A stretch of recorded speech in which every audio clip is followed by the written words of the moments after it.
देश की राजधानी दिल्ली में श्रद्धा के कत्ल की कहानी हर किसी को झकझोरकर रख देगी।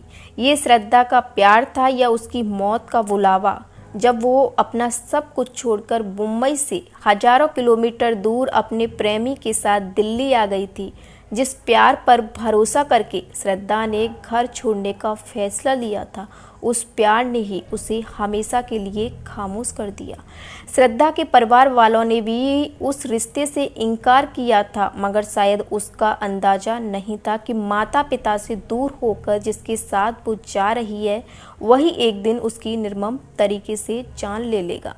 मुंबई से शुरू हुए प्यार ने दिल्ली में दम तोड़ दिया था। उसका अंत श्रद्धा की हत्या के बाद हुआ। अब दिल्ली पुलिस ने करीब 6 महीने पहले हुए श्रद्धा की हत्या के मामले को सुलझाने का दावा किया है, मगर इस हत्याकांड में जो खुलासे हुए हैं वो दिल दहला देने वाले हैं। इस कहानी की शुरुआत मुंबई के एक कॉल सेंटर से हुई थी, जहां 27 साल की श्रद्धा काम किया करती थी। कामकाज के बीच श्रद्धा की मुलाकात आफताब नाम के युवक से हुई थी और धीरे धीरे वो दोनों एक दूसरे के करीब आ गए। प्यार की बातें आगे बढ़ने लगी थी और दोनों के बीच रिलेशन मजबूत होने लगे थे। मगर जब दोनों के परिवार को इस प्यार का पता चला तो दोनों ही परिवार इससे सहमत नहीं थे। मुंबई में भी लिव इन में करीब 6 महीने तक रहे थे। दोनों ने पुलिस वेरिफिकेशन के लिए जो कागजात जमा किए थे, उसमें दोनों ने करीब अपना रिश्ता पति पत्नी का बताया था। जब इनके रिश्ते को परिवार वालों ने स्वीकार नहीं किया तो दोनों ने आखिरी में बड़ा कदम उठाया और मुंबई छोड़कर दिल्ली आ गए। मुंबई में आने के बाद श्रद्धा और आफताब दिल्ली में छतरपुर इलाके में किराए के अपार्टमेंट में रहने लगे। श्रद्धा दिल्ली आने के बाद आफताब से शादी करना चाहती थी, मगर आफताब शादी के लिए तैयार नहीं हो रहा था।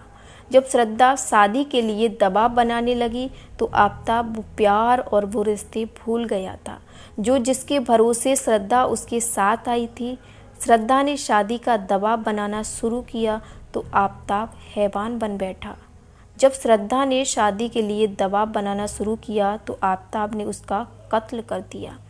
18 मई 2022 को दोनों के बीच झगड़ा हुआ था और आफताब ने गुस्से में श्रद्धा का गला घोंट दिया। हैवान बन चुके आफताब ने फिर श्रद्धा के शरीर को 35 टुकड़ों में काटा और एक 300 लीटर का फ्रिज भी खरीदा, जिसमें श्रद्धा के शरीर के टुकड़ों को रख दिया। आफताब ने कत्ल के बाद अगले 18 दिनों तक रात के समय दिल्ली और उसके आसपास के स्थानों पर शरीर के टुकड़ों को ठिकाने लगाना शुरू कर दिया था। उधर श्रद्धा के घर वाले काफ़ी दिन तक बेटी से बात न होने पर परेशान होने लगे। श्रद्धा जब दुनिया में ही नहीं रही थी तो बात कैसे करती? इस बात से परिवार बेचैन और परेशान था। उन्होंने सोशल मीडिया के जरिए भी बेटी की सुध लेने की कोशिश की, मगर वहाँ भी कोई अपडेट नहीं मिला था। परिवार को इससे संदेह पैदा हुआ, जिसके बाद उसके पिता अपनी बेटी को देखने के लिए दिल्ली आए। जब वह उसके फ्लैट पर पहुंचे तो उसमें ताला लगा था। इसके बाद उन्होंने पुलिस से संपर्क किया और गुमशुदगी की रिपोर्ट दर्ज कराई। लिव इन में रहने वाली श्रद्धा मर्डर केस में दिन व दिन एक से बढ़कर एक राज खुलते जा रही है। इधर श्रद्धा का कातिल पुलिस की गिरफ्त में है। हालांकि पुलिस को ऐसा कोई पुख्ता सबूत नहीं मिल रहा है जिससे श्रद्धा की मौत का सारा राज तुरंत खुल जाए। फिलहाल कातिल आफताब ने पुलिस से पूछताछ में बड़ा खुलासा किया है।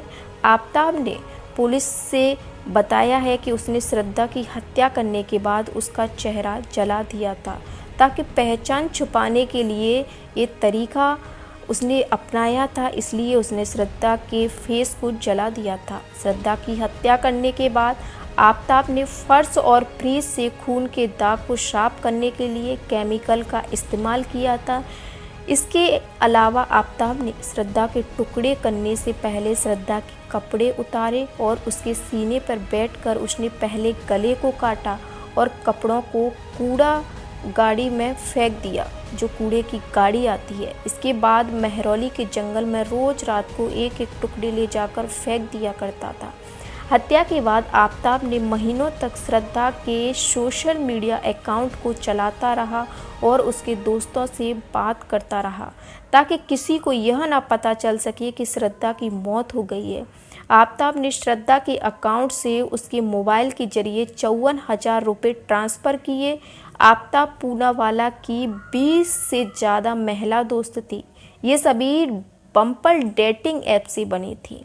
हैरत की बात यह है कि इनमें से ज़्यादातर महिला दोस्त उसके घर आ चुकी थीं। ज़्यादातर से उसके नज़दीकी संबंध थे। हैरत की बात यह है कि अधिकतर महिला मित्र उस दौरान आई थी जब आफताब के घर के फ्रिज में श्रद्धा के शव के टुकड़े रखे हुए थे। पुलिस की पूछताछ में आफताब ने ये सारी बातें बताई हैं। आफताब ने 18 मई को श्रद्धा की हत्या करने के बाद लगातार मोबाइल फ़ोन का इस्तेमाल करता रहा, लेकिन इस दौरान ज़्यादातर बार सिम बदल लेता था। अब तक कितने सिम बदले आफताब ने, इसका खुलासा होने में अभी समय लगेगा। हो सकता है कि इतनी अधिक संख्या में महिला मित्रों का संपर्क रखने के लिए आफताब ने सिम बदले हो।